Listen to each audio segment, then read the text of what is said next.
One of the other Republicans who voted to impeach Trump, Congressman Fred Upton of Michigan, who is now retiring at the end of the term. Congressman, thank you so much for joining me. You were just, as I said, one of 10 Republicans who voted in the House to impeach Donald Trump for his actions on and leading up to January 6th. Do you think the case the January 6th committee is presenting is resonating with moderate Republican voters and independents?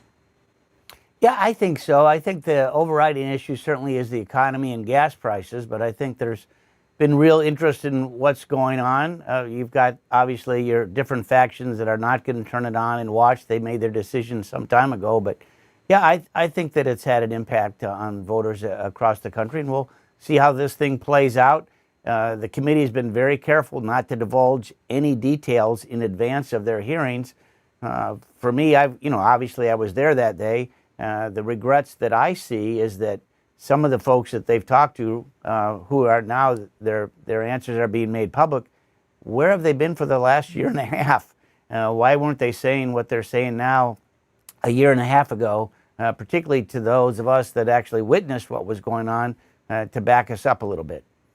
Well, conservative Judge Michael Luttig testified this week that Donald Trump and his supporters still pose a, quote, clear and present danger to American democracy. Congressman, the former president is actively exploring a 2024 run right now.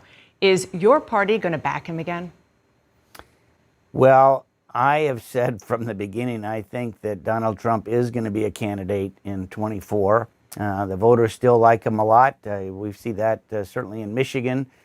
He's had a number of decisive wins where he's endorsed candidates that they've won.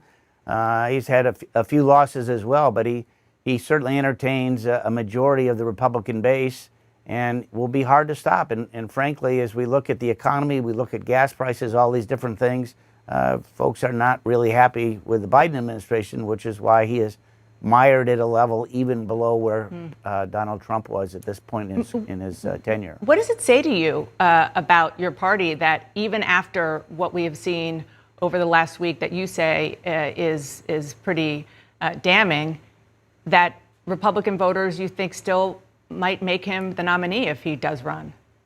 Well, look, it was a close election. It was a close election in 2016. It was certainly a close election in 2020 as well.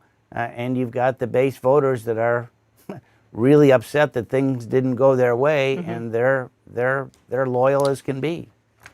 On that note, South Carolina Republican Tom Rice, who, like you, voted to impeach Donald Trump, lost his primary this week.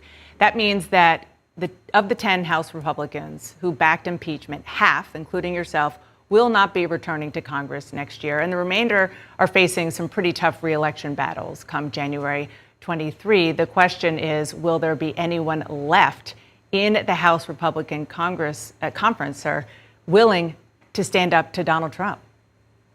I think that there will be. I mean, for a couple of us, my district, Michigan lost a congressional seat, so we went from 14 to 13, so they made my district like a sandwich, with even Upton Middle School put with Lake Erie, and I can see Lake Michigan from my house. Adam Kinzinger, they diced his district up pretty well also. So, we'll see when these primaries are over. But I think there'll be some of the 10 that are standing. And you got to remember, too, though there were only 10 of us that voted to impeach, there were 35 of us that voted for a bipartisan commission to look at this. And we know that there were a lot of folks who were, frankly, scared of their reelection, which is why they voted the other way as well. So our group is actually a little bit stronger than what the numbers showed. And, of course, we did send it to the Senate, and they did have a majority of the senators vote to impeach the president. But, that's why politics is so much fun sometimes. We'll see how things all shake out.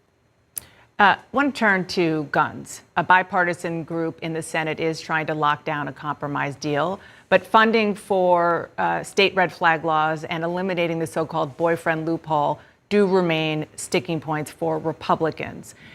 Congress leaves for recess in a week. Do you think a deal is still gettable?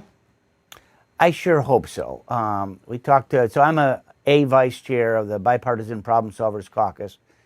We had a Zoom meeting last week with a couple of senators. They brought us up to speed where they were. Frankly, I thought by now we'd have the legislative agreement, since they agreed in principle a week ago.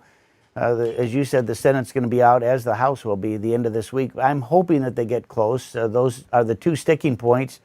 And should they get the votes to get it done, I think that the House will take it up immediately when we come back. But haven't had an update in the last 48 hours, but I know that they're getting close. And, you know, frankly, it's common sense.